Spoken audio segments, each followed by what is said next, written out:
in-depth conceptual outline of neurosynthetic terramine transcendence coming soon. I am broke at the moment.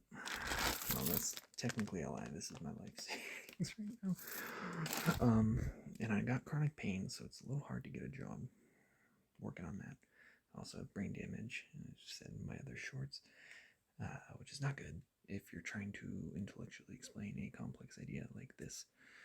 So I'm trying to work up some capital to get smarter again as well, because I do have the bare minimum intelligence necessary to rewire your brain, but it's not an easy, fast, or cheap process. So what I will say right now is a basic outline of just the term neuro, of the brain, of the mind, neurons, synthetic. So not only synthetic materials being transformed into neurons, but like check my next short. Running out. Okay, so neurosynthetic means artificially enhanced neurons, but it also means taking inanimate objects. I did call it NSIG at one point, neurosynthetic dash inanimate godhood, but I don't like godhood. It seems a little pretentious and unitary as opposed to unifying. And inanimate isn't enough to describe. Like I said, it's both turning materials into a higher form of neurons and also artificially enhancing what is already there and present and given to us. Terra mind simply refers to, terra means generally earth. That's like the etymology of it. And it would be a mind composed of and within and from earth. Like a Jupiter brain sort of deal. Transcendence. Overall, I intend to present a motivation for trying to accomplish such a thing in my outline video, the uses of it, why it is the best thing that could ever happen to humans, and what will happen without it. Unfortunately, I have a tweak in my neck right now, which is not a good place to have one. Bo Burnham. No, stop. Anyway, though, the idea, let's do a speed run. You take your brain, you make it as smart as you can naturally. You construct nanites that you can control remotely with your thoughts, sort of a Neuralink advanced application. You use those nanites and profound education and hopefully a good team of very ethical people to perform surgery on a volunteer's brain, ideally your own, because you'll be in control of the entire process. And if you have bad morals, as you do advance, you can clean your own consciousness to be moral, change your brain. Then you're going to use that enhanced intelligence, maybe through an exocortex, to innovate new ways and create a neuromuscular tentacle fiber that is soluble in rock and become Earth's brain. The algebra of reality is coded to account for consciousness, therefore we exist.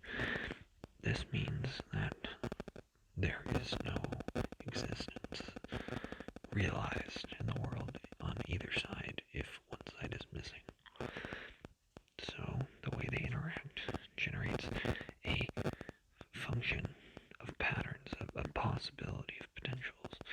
So that could be quantum in typical terms.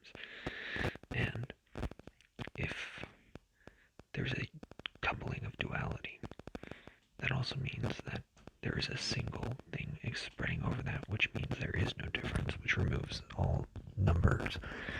Then that itself becomes a triality. That means it's all actually one thing, which is real instead of zero. Then that allows it to spiral upwards into an ever-expanding pattern and re-fulfill from the beginning. The dynamic multifactorial correlativity of an agent and a receiver.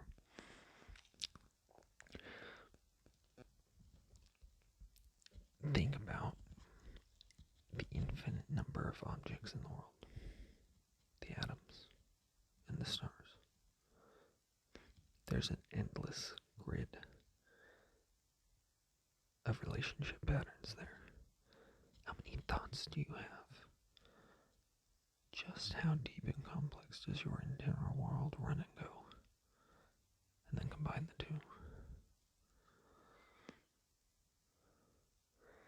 It's infinity stacked on infinity in a world where nothing can only exist by the truth of nothing existing.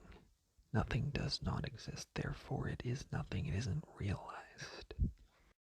Anyway, when you pair or couple these two things, it's like a circle with arrows going out that can act for the agent and arrows of perceptibility coming in. These are all causally linked. This renders you a finalized agent. You are not mind, you are not body, you are both. This means that there is a duality where if you die, the world continues to exist, and if all life in the world, the universe was destroyed and it killed, there would be nothing to perceive the universe. A part of the universe would have died. The universe itself would be dead and unable to perceive itself. Does that mean the reality doesn't exist? Does that mean your body doesn't exist when either one dies? No. But they must coexist interdependently. So this creates a strange thing that I have coined supra-dual, non-dualistic ascendance. So you got supra-ascendance on either side. That means to go to a grander place. Basically, supra is above or beyond. Ascendance is to ascend or transcend. It's a suffix that has great meaning. Non-dualism is the key thing here. That means that two things that relate to each other are one thing. They're covered under the same paradigm. But it's also non-dual in that each one has infinite configurations of itself. So that means it's unified and it's dynamically scattered and complex, separate from each other. So non-dualism is a crazy logical paradox. Perhaps not a true paradox, because it does make sense under logic, but it does break our brains, which are the source of the logic. Again, it does kind of self-resolve. Supradual means beyond dual. That would be the outside scatter plots. There is a pairing, of course. There has to be a pairing of dual and non-dual. So it's a supra dual non-dualistic. So the dual non-dualistic are hyphenated together, and it's supra, it's beyond that. So that gives it potential to expand and unfold from itself like a flower's stigmata, I believe. That might be totally incorrect. I don't study flowers, but descendants is essentially the result of all of these things summing up to something that is greater and equal to the sum of its parts. And there is then a triality, which the thing that would be, I just place it above because it's the grander. It's the sum total of dualism and non-dualism ascending together. It also then again folds in on itself. So all three of those things are the one thing. It drops down and it collapses into one reality.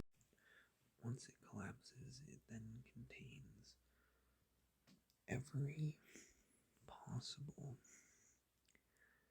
configuration of every single duality in trans non-duality. It's a complete unity. And with that unity, some pretty interesting things can happen.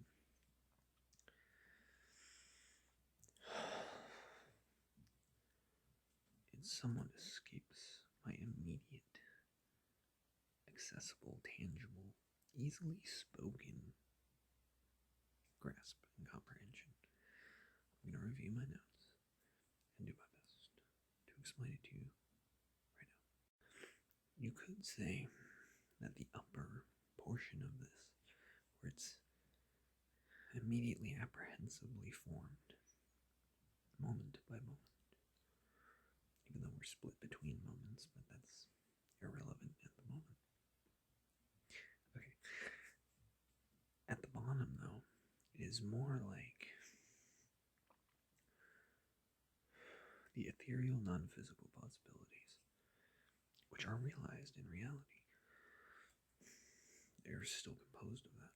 So when a unified singularity collapses in on itself, it becomes, I don't know, the supersendence collapses into a unified singularity. From there, the unified singularity is a multi-layered, manifold grid. So it's reflective of the initial point. But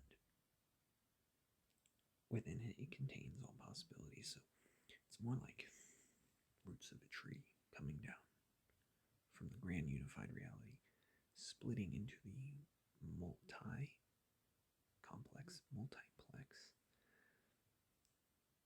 Plex is sort of a formation of sorts as well, I guess. And it's a manifold, which is like a substrate, a background, a paradigm, you know.